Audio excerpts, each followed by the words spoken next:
church-based learning centers here in Massachusetts. In Westfield, Massachusetts, in the western part of the state, is the Westfield Learning Center. This has currently about 47 students, K through 12, and it has about 35 volunteers. This is why if your child goes to the Westfield Learning Center, they can go there for $400 per family per year. So in some aspects, who needs a school voucher, even though we'd love to have a school voucher program in Massachusetts?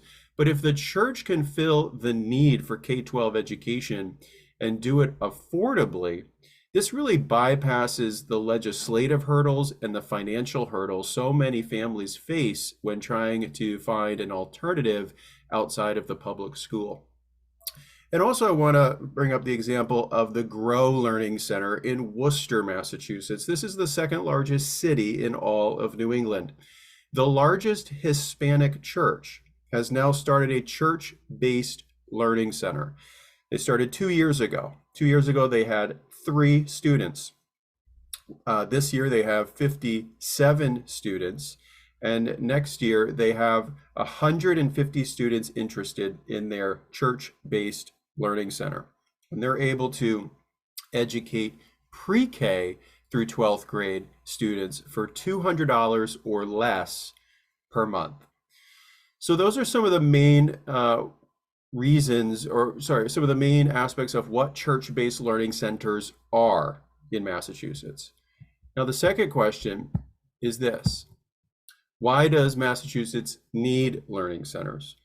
Well, there's really no other affordable options in Massachusetts. And when we say affordable, we mean $200 a month or less. And we say this because in Worcester, for example, 70% of students in the Worcester schools live under the poverty line. So how are these students ever going to find an alternative outside the public schools unless you have entities like the church providing these solutions? Focus on biblical worldview and disciple families. Again, this is a huge need we're finding in Massachusetts that parents have, they're losing the faith that the parents are instructing at home, the values that parents are instructing at home, they're finding are attacked at the school. And so they want an alternative. We're seeing in Massachusetts legislation that wants to remove the religious exemption regarding vaccination for K through 12 students in both public and private education. And that also includes universities and colleges. So if they do pass this removal of the religious exemption, we will find an even greater exodus of students from the public schools. And again, I mentioned the public school exit. That is even happening here in Massachusetts. Actually, between 2020 and 2023, according to an article in a local newspaper called The Telegram in Worcester, 1,000 students left just the Worcester public schools in the past 3 years.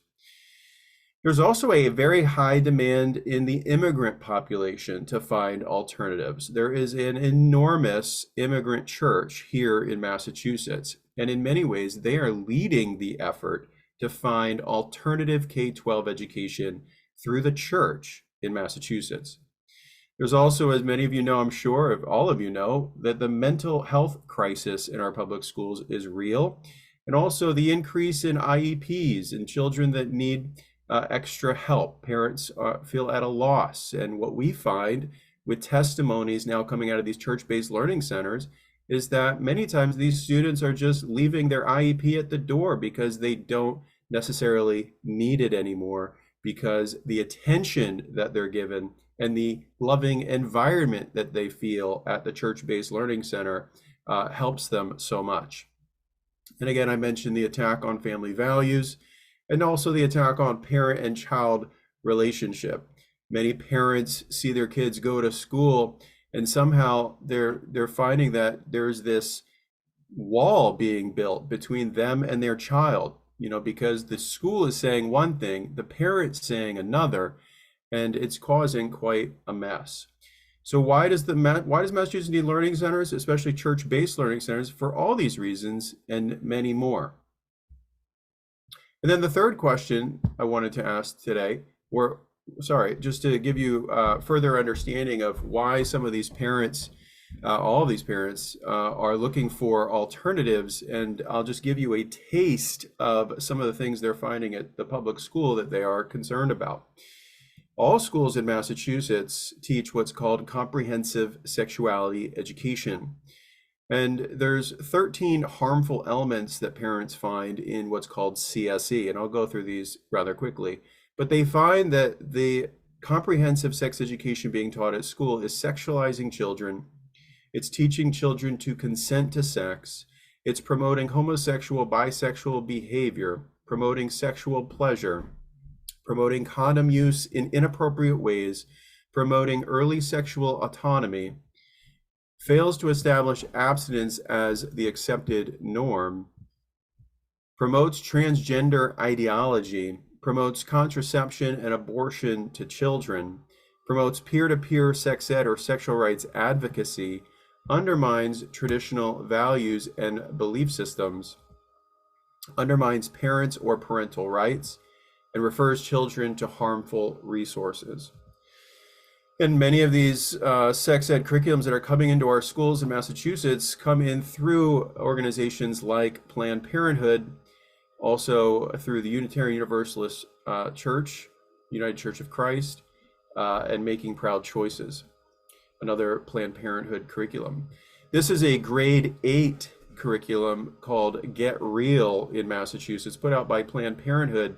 This shows all kinds of ways you can have safe sex, and many parents are not in agreement with this. The school says, well, we do teach abstinence, and yes, it's one line of this, but they teach all kinds of other things that many parents are not in agreement with. And if you look for second from the bottom is called the shot, the Depo shot.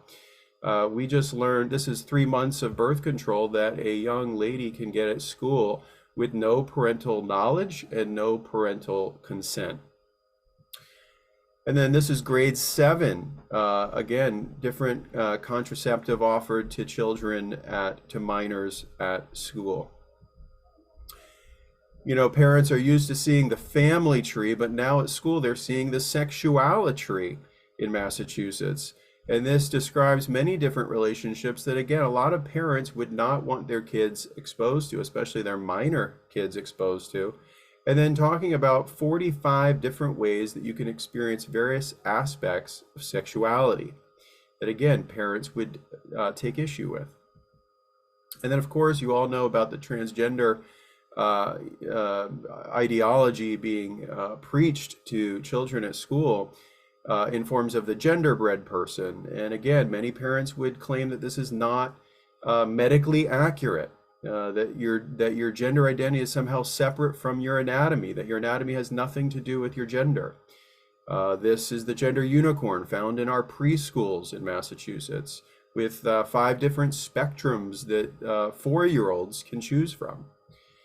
And then this is the high school curriculum that says that your gender ideology, your gender identity can change in 24 hours. And a lot of people, again, would say this is not medically accurate. So these are just some of the reasons why parents are looking for alternatives from the public school, and why we believe in Massachusetts the church is uniquely situated to answer the call. So to my third question, why church-based learning centers? Well, churches have 2 things that really set them up strategically for this offering. And one of them is affordable space. How many churches have empty space during all 5 days of the week that can be used for this purpose?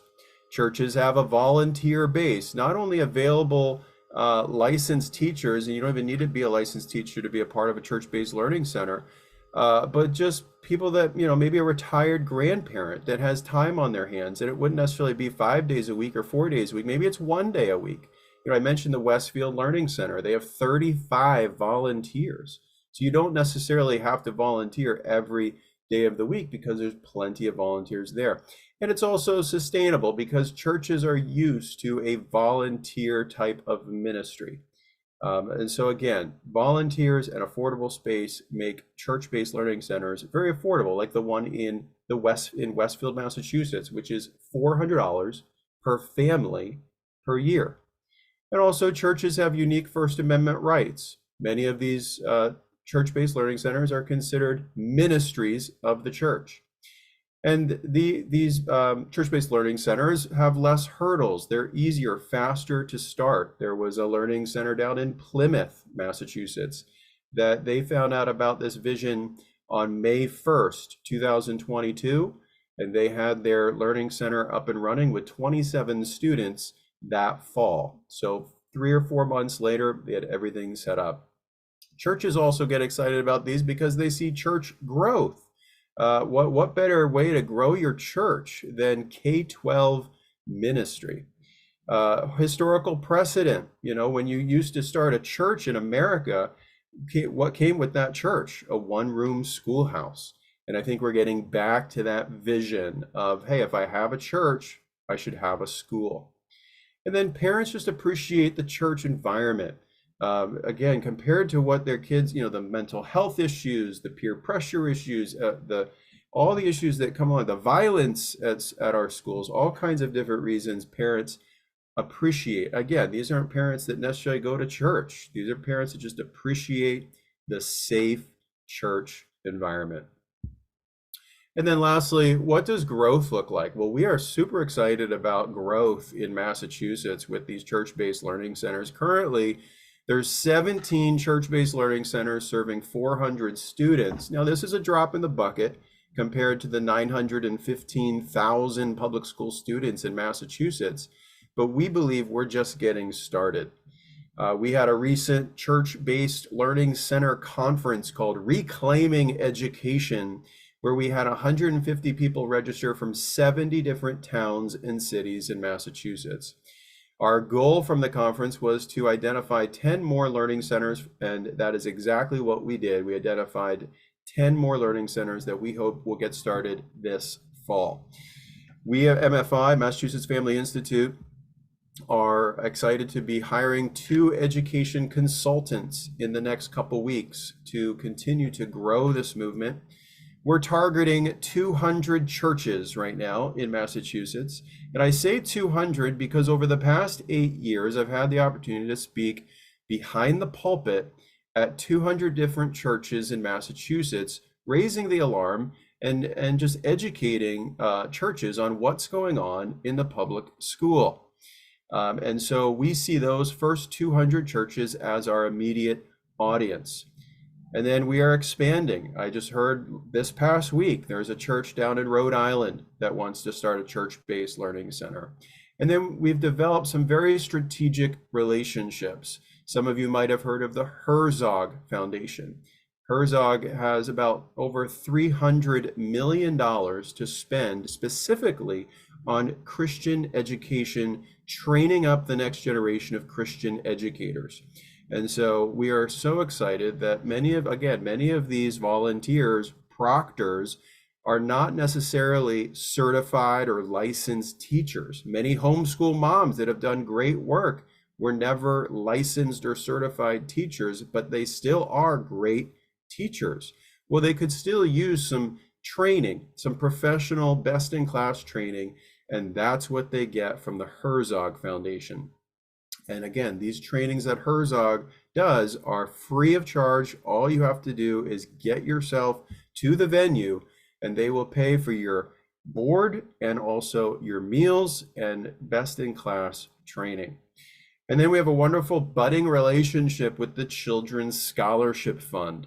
Children's Scholarship Fund is a $1 billion scholarship granting organization that has seen what we're doing in Massachusetts and loves it. And so now they have agreed to a pilot program of $75,000 matching gift program for students that want to attend church-based learning centers. And because the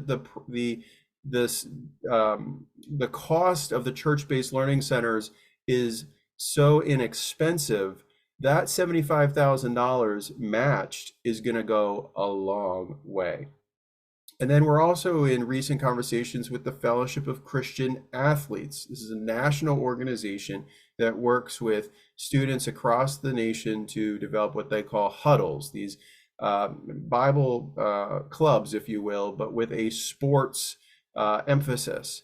And so FCA wants to start a localized sports program for these growing church-based learning centers, because a lot of parents that come into the homeschooling world or outside of the public school are definitely concerned about sports. In Massachusetts, if you register as a homeschooler, which all of these students at church-based learning centers do, you can still participate in the sports program in your local town or city. However, we thought it would be great to have an organization like FCA, Fellowship of Christian Athletes, develop a specific program in Massachusetts, whether it's intramural or what have you, that gives elementary kids, middle school kids, and high school kids another opportunity to play sports. So we're very excited about all this development in Massachusetts. And lastly, I just want to touch on what are the essential ingredients to developing church-based learning centers in your state. We'd love to see every state, even states that have incredible education freedom, we'd still love to see the church acting in this way. And first, I would say that you have to build that relationship with the church and the parents. And I'll just talk about some of the ways we've done that in Massachusetts over the past 8 years. So again, I mentioned we've spoken at over 200 churches from behind the pulpit on Sunday morning, talking specifically about these issues. And I will say there's nothing more important than having the opportunity to speak from behind the pulpit on a Sunday morning about these issues. It's when everybody's at church. It's not another event that you have to create. It's already there. It's Sunday morning, and it's a wonderful opportunity to get the message across. And then we've seen flashpoints, what I call flashpoints here in Massachusetts, that have really developed that relationship with the local church. The first flashpoint was in 2017 when they passed recreational marijuana in Massachusetts. Now, they call recreational marijuana the gateway drug. Well, for us, it was the gateway issue into many Massachusetts churches. We found that sometimes it was harder to talk about abortion and life at church, but it was easier to talk about recreational marijuana. And so we used that as an issue to build trust with the church. And we found that our relationship with the church resulted in almost 100 towns and cities banning recreational marijuana on a local level in Massachusetts.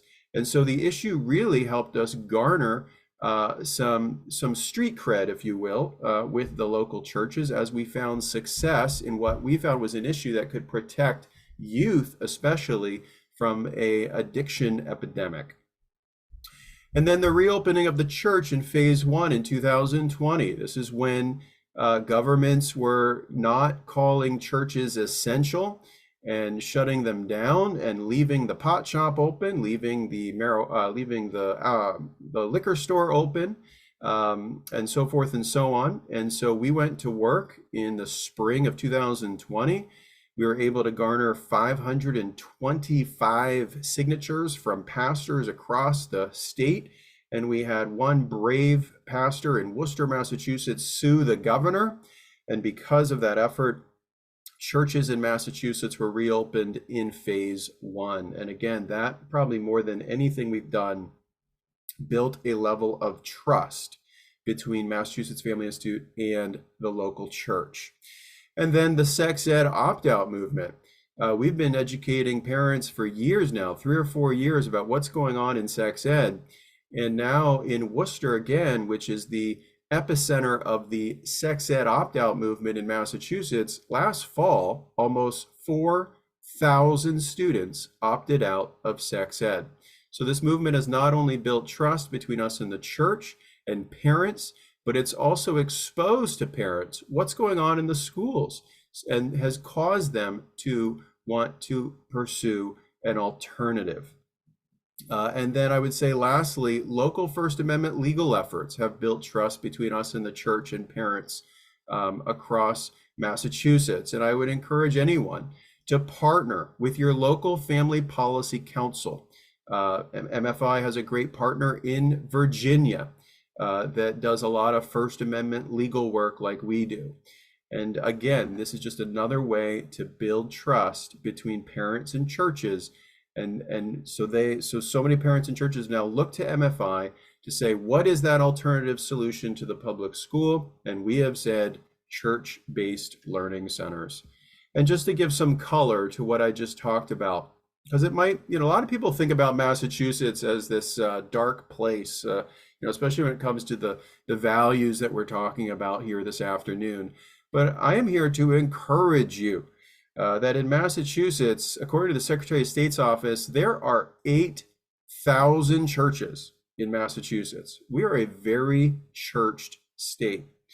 And just to show you some pictures of kind of where we've been, might surprise you that in Massachusetts, there's a 5,000 member church called Jubilee in the Boston area. This is a church in Lawrence we worked with. Lawrence was the first city to ban recreational marijuana I talked about, and that's because there's over 100 Hispanic churches in this one city. And you're seeing a picture of the mother church of these 100 churches. Here's a Hispanic church in Lynn, Massachusetts, with over 1,000 attendees. And in Massachusetts, that is a mega church, by the way. 500 people is a mega church in Massachusetts. This is the Evangelical Free Church in Westfield, where I talked about the Westfield Learning Center. This is a Pentecostal Russian church in Western Massachusetts with 800 members. There is an incredibly large Slavic population in the western part of Massachusetts that is very sympathetic to our mission, and this church has now started a school. This was an event we did with a bunch of our Hispanics in Marlborough, Massachusetts, where over 3,000 people attended. This was put on by a church, a Hispanic church in Massachusetts that has 7 satellite churches and 5,000 people that attend weekly. This is a Church of the Nazarene in Uxbridge, Massachusetts, wonderful Catholic church in the Boston area. This is a Ukrainian church in Western Massachusetts that redid a Big Y supermarket for their church. Another great Slavic church in the western part of the state, and so forth and so on. You can see these churches all across the Ugandan churches, West African churches, Caribbean churches. Here's a wonderful Hispanic church in Waltham, Massachusetts. And so I could show you picture upon picture of the churches in Massachusetts, but just be encouraged that there are so many churches that we are now working with to provide K-12 education. I mentioned the way we built that relationship with the church back in 2017 around the recreational marijuana issue. Well, this picture shows those people we were working with in Waltham, about 3 different Hispanic churches we worked with to have victory in the city of Waltham. And I mentioned, what we did to reopen the church in phase 1 in 2020. Again, we had Pastor Casey from Adams Square Baptist Church sue the governor successfully after being criminally charged 3 times. Because he left his doors open the entire time. And then we had the 525 pastors sign the letter to the governor saying that the church is indeed essential. And we were able to reopen the church in phase 1. And I mentioned this was the major catalyst. This was the linchpin for us that really built that trust with the local church. And my encouragement would be, it may not be reopening the church as the issue, but what is that commonality that you can find with the local church? What is their need that's going to build that trust so that they look to you and say, how can you help us with these other things? And in Massachusetts, of course, that other thing is K-12 education. We've had parent forums where we've had detransitioners come in and talk about their story. This is Katie Anderson, who had surgery on her top and bottom and talks about the confusion she was under in high school. And again, just parents understanding the dangers now, in high school. This was 10 years ago for Katie, so imagine what it's like now. I mentioned the opt-out of pornographic sex education movement in the city of Worcester, Massachusetts, which is now, as I mentioned, grown to almost 4,000 students in that one city have opted out of sex ed in Worcester. And now 74 towns and cities across Massachusetts have some sort of opt-out movement. And at Massachusetts Family Institute, we have now 110 reports on sex education programs from public records requests in 110 different towns and cities that parents can now understand from a public records request what is going on in my school regarding sex education. I mentioned the religious exemption issue, that if this is passed in Massachusetts and takes away the religious exemption for K-12 students, public, private, also college and university, it's only going to cause a greater public school exit. Again, stories like Liam Morrison, we are his First Amendment attorney, protecting his free speech rights at school when he was sent home by his principal for wearing a shirt to school that said there's only two genders. There's a federal lawsuit in Ludlow now we're working with parents to protect their rights from secret gender transitions at school, and so forth and so on. The list could go on in the ways that we are working with parents, working with churches to help them in these unique ways. And so I just encourage you, the secret sauce here is to build that relationship with the local church and provide that K-12 education as a ministry of the church that is parent directed. And that's about all I had this afternoon on this issue. I'm happy to take any questions if you'd like regarding what we're doing in Massachusetts to build church-based learning centers.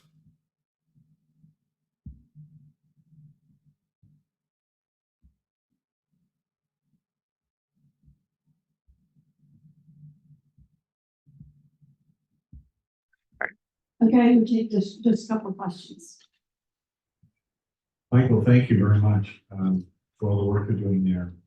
How sustainable is it, and how widespread, and how sustainable is it to have this volunteer base in these churches? I mean, I know it started out really enthusiastically, but how sustainable is that over time, financially or otherwise? Yeah, that's a great question. And again, this is a 2 or 3 year movement. So we're very, very much at the beginning. Even though we call it a movement, it's really nothing new in the sense that this is an expanded version of a homeschool co-op. So in many ways, this is homeschooling. All these students that attend these church-based learning centers are registering as homeschool students. So the administrative burden to some extent is still put on the parent, right? So parents are doing the assessment, parents are doing the transcripts. The Westfield Learning Center requires 6 to 8 hours per week for parents to come and volunteer. And again, as I mentioned, if the parent can't come, maybe an aunt can come, maybe a grandparent can come and take the place there. So, look, churches are used to volunteer-based ministry. We've been doing this for centuries. And so the commitment to the volunteerism, I think, is something that is sustainable. The financial piece, if you look at the Grow Learning Center in Worcester, Massachusetts, $200 per family per year. $200 per student. $200 per month for the student. It's very sustainable in the sense that it's very affordable for the family. And now having organizations like the Children's Scholarship Fund say, hey, we really like what you're doing here. We want to be a part of this. I think those kind of relationships, whether it's the Children's Scholarship Fund, whether it's the VILA Fund, and other organizations that say, hey, this is not only sustainable, but we don't have to go through all the legislative hoops. We don't have to go through all the financial hurdles. I think just the fact that you see Herzog, you see VILA, you see CSF now saying, we like what you're doing, I think points to the sustainability of what we're doing.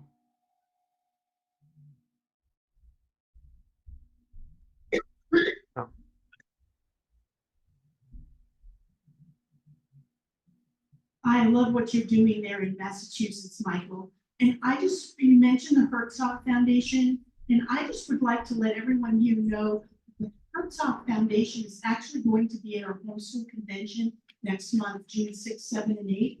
And they are sponsoring the pastor workshop to talk about this very thing, about supporting education and supporting it within their churches. We didn't have the term learning centers, so we're going to steal that right away because it makes more sense in a co-op. Like, what's a co-op? A learning center. But they will be in Virginia, and their training, as Michael said, is exceptional. And I'm just going to throw in, for those who wanted curriculum or resources for teaching, we are the 3rd or 4th largest convention in the country. We have incredible resources, 10, 11,000 people come every year. But the pastor thing is there. If you are a pastor, if your pastor wants to go, Herzog has enabled us to let pastors come for free to the full convention. Yeah, that's great. We love the Herzog Foundation. They've been to Boston twice now. They never would have come to Boston. Was not on their radar until they heard what we were doing with churches, and now they've come twice. So we're very excited about their partnership. And their president just came to our first annual Church-Based Learning Center conference, which, again, we had 150 people register from 70 different towns and cities. So we believe, again, we've just scratched the surface on inspiring the church to see K-12 education as a ministry of the church. Question?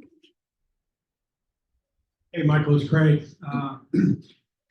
We've been working on the school choice effort for about 10 years. Close to no work. Okay. Can you hear me okay, Mike? Yeah. And I've talked to a lot of pastors over the years, and I get a lot of head nods, right? Oh, this sounds great. This sounds great. But then there's no action. So how did you get into these churches? How did you get through that sort of gate? Yeah, so that's why at the end of, my talk there, I was talking about, what are those ways that we've built brand, that we've built trust. Massachusetts Family Institute is one of 40 family policy councils across the nation. And unfortunately, as we are involved in these issues of the sanctity of life and religious liberty, many times we're seen as a, right Republican political network. And, we are a nonpartisan 501c3 organization, but the stereotype was hurting us to some extent in the trust factor. So when we reopened the church in phase 1, when we were a part, the major part of the sex ed opt-out movement, I mentioned the marijuana issue. It could be a array of many different issues that you tackle with parents in the church.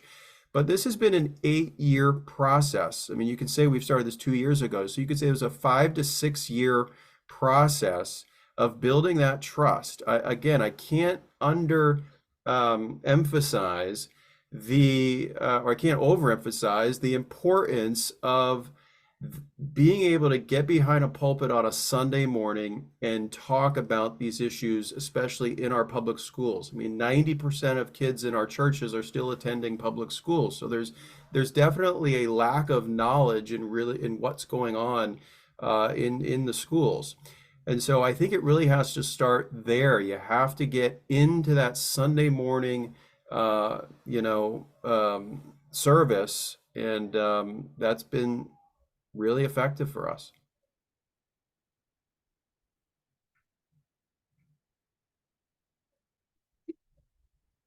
Michael, thank you so much. We're sorry you couldn't join us in Virginia. And who knew that we would want to be like Massachusetts? Yeah. Well, thank you so much. It was really a pleasure to be with you all.